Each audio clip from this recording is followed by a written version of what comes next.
Hello students, let us look at the question on science and technology which was asked in this year's UPSC mains exam from GS paper 3. The question number that I am going to discuss is question number 15 and you have to write this answer in 250 words. The question is the adoption of electric vehicles is rapidly growing in worldwide.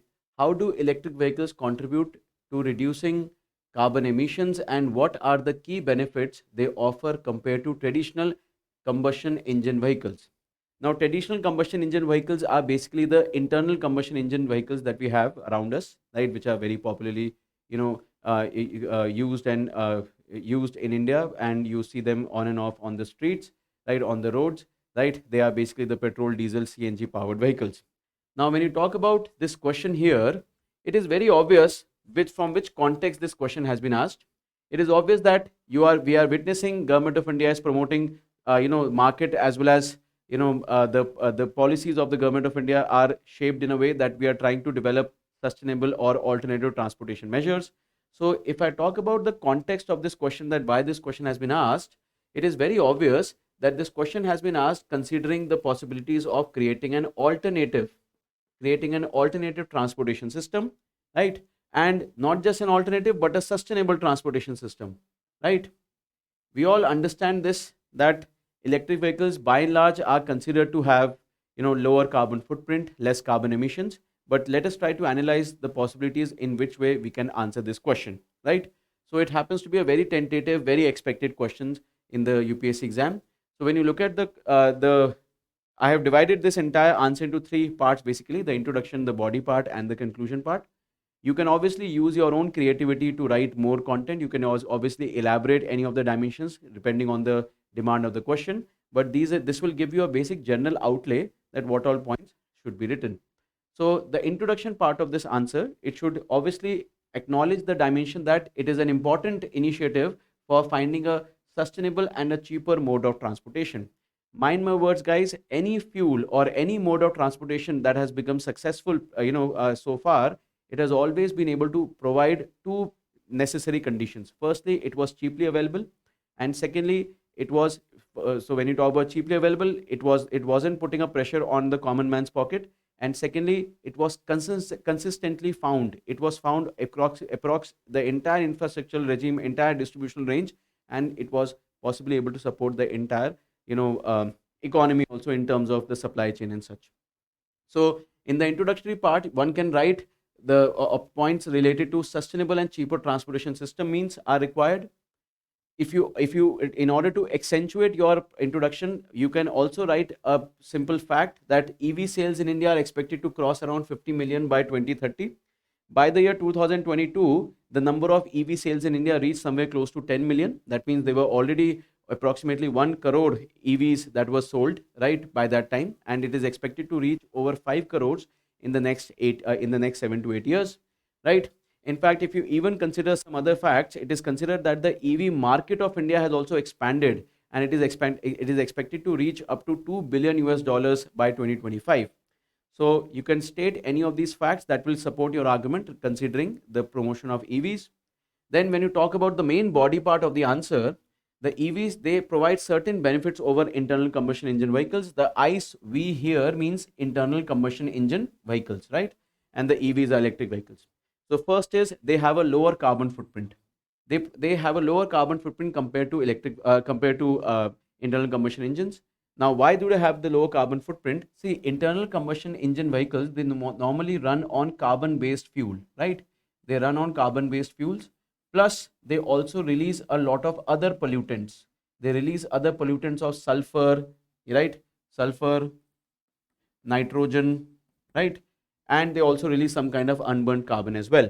So when you talk about the electric vehicles and their benefits, the first is they have lower carbon footprint. That means the emissions of carbon compared to internal combustion engine, electric vehicles literally have no carbon emissions. Why they have no carbon emissions? Because electric vehicles are supposed to be run, or they are running with the help of electricity, and if they run on electricity, it's obvious that they are not going to burn any fuel, and the fuel, when the fuel isn't burnt, especially the carbon based fuel isn't burnt, it is not going to release any kind of carbon dioxide. So Internal combustion engine, they run on carbon fuel that produces carbon dioxide. Electric vehicles, they run on electricity.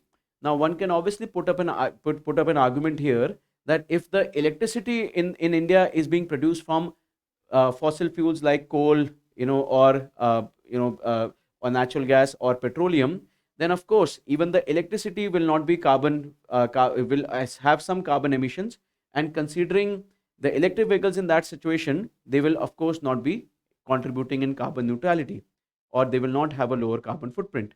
So here you should obviously write an argument that the electric vehicles, they happen to be having less carbon emissions, provided that the electricity produced in the country is produced from renewable energy sources, right? So you all understand that renewable energy has today become the cheapest form of energy. Solar energy is considered to be the cheapest form of energy available.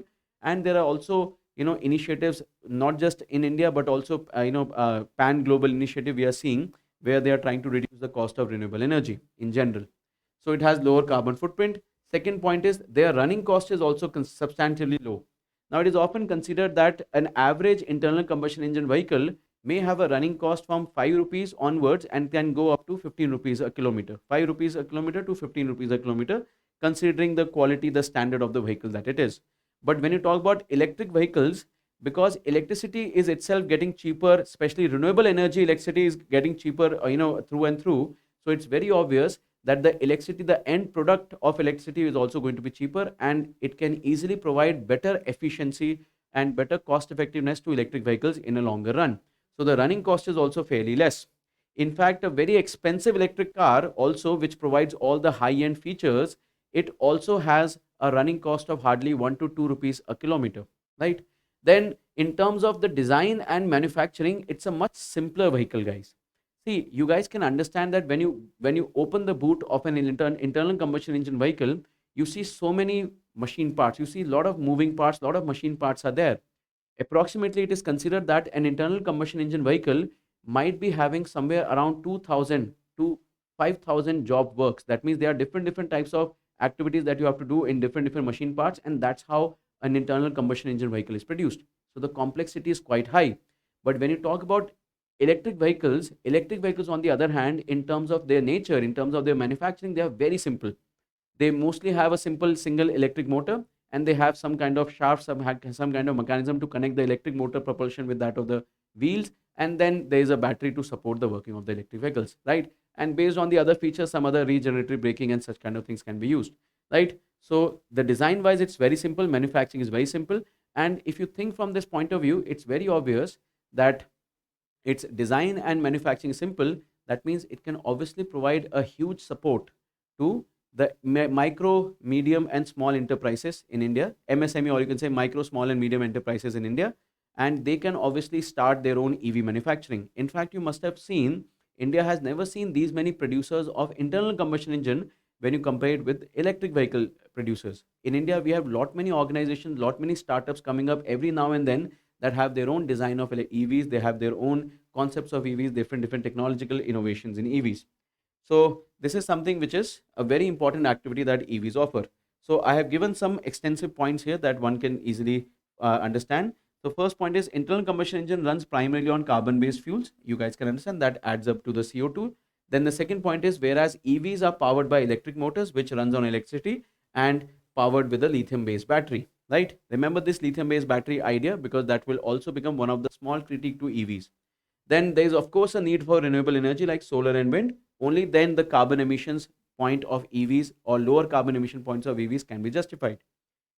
The biofuels, okay, you can also write down this alternative here, because in the domain of internal combustion engines also biofuels have been promoted. You guys must have noticed in the recently concluded G20 summit in New Delhi, the International Biofuel Alliance have been started, and this is something which shows that the government of India is not solely relying on EVs as the future of transportation. Biofuels will also be something that will support the EVs. They both will have their own market values, they both will have their own market share.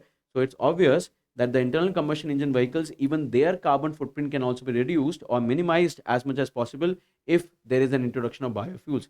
So I would obviously expect you guys to write down this point to balance out your opinions on electric vehicles, right? Then like I said, the manufacturing and the assembly work of electric vehicles is fairly simple.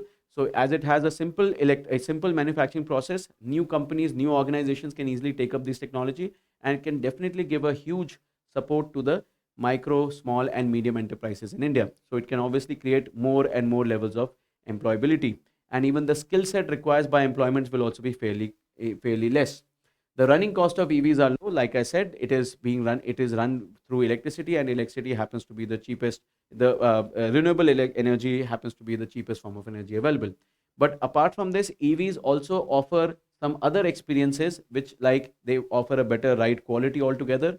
They happen to be faster. Their torque is very high, so you can get a strong, a better pickup. And on top of that, the overall efficiency of the vehicle is fairly great. If you look at if you consider the overall longevity of the vehicle, it is considered that the maintenance cost, and also on top of that the longevity of the batteries, considering all these factors together, EVs still happen to be fairly, more efficient compared to internal combustion engines. And considering these objectives itself, we can also write down the initiatives that the government of India has taken, since the past few years in order to promote EVs. So first is National Electric Mobility Mission Plan of 2020, which has an objective of introducing more than 50 million electric vehicles in India. Then we have a scheme called Faster Adoption and Manufacturing of EVs and Hybrid Technology in India.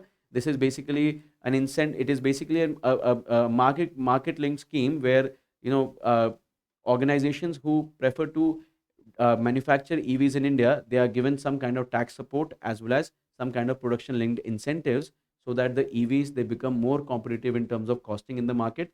And it will also give some kind of incentives to the EV buyers in terms of tax benefits and such. And there are other initiatives also, just like when you look at the National Solar Mission, Samarth basically stands for, it is called Smart Agrarian Mission for the use of agro residue in thermal power plants. So sorry, Sustainable Agrarian Mission for the use of agro residues in thermal power plants. Now this is famously known as the National Biofuel Mission. So Samarth is one initiative that happens to use biofuels in producing thermal power plants, in producing thermal power plant based electricity. Then we have got PM Kusum, that is meant to promote solar panels, solar power plants in agrarian areas. And all these initiatives are basically meant to make electric productivity in India more and more carbon neutral, right? So supporting or getting the support from these initiatives on power generation in India, EVs can obviously become more and more carbon neutral, and they become more and more efficient altogether, right? And when you would like to conclude this particular answer, the conclusion I have given it in a simple way, right? A holistic conclusion here. So despite of the above benefits of EVs that we have mentioned, EVs still have a high manufacturing carbon footprint. Manufacturing carbon footprint is basically the carbon that is emitted in manufacturing of the EVs. Now, particularly EV having a simpler design and features, they happen to have less manufacturing carbon footprint. But if you look at the lithium production, the mining of the lithium and the production of the lithium ion battery, this happens to cause a lot of carbon emissions. In fact, it is considered that 50% of the entire carbon that EV may produce at the time of its manufacturing, it is all produced from the batteries that they have been using. So we have to pump up our lithium recyclability. We have to also make sure that the techniques that we use for lithium mining as well as processing and manufacturing lithium ion batteries, it becomes more and more scaled up to an extent so that the carbon footprint of lithium ion battery is reduced. So that's basically the point that I mentioned. So when you write a conclusion for an answer like this, I would suggest students to write a balancing as well as a visionary conclusion, right? A balancing as well as a visionary conclusion. So this particular conclusion happens to talk about the balancing aspect, that how EVs can be further, developed to reduce the overall carbon footprint. And also there is a need for a network of grid connected roads that has to consistently increase in the country, so that we can obviously achieve the objectives of the National Electric Mobility Mission. So this was one of the questions that I have discussed, and the important pointers are here. You guys can keep, you guys can keep pausing this video in between, and whatever you feel like writing, you can write alongside. All right. Thank you.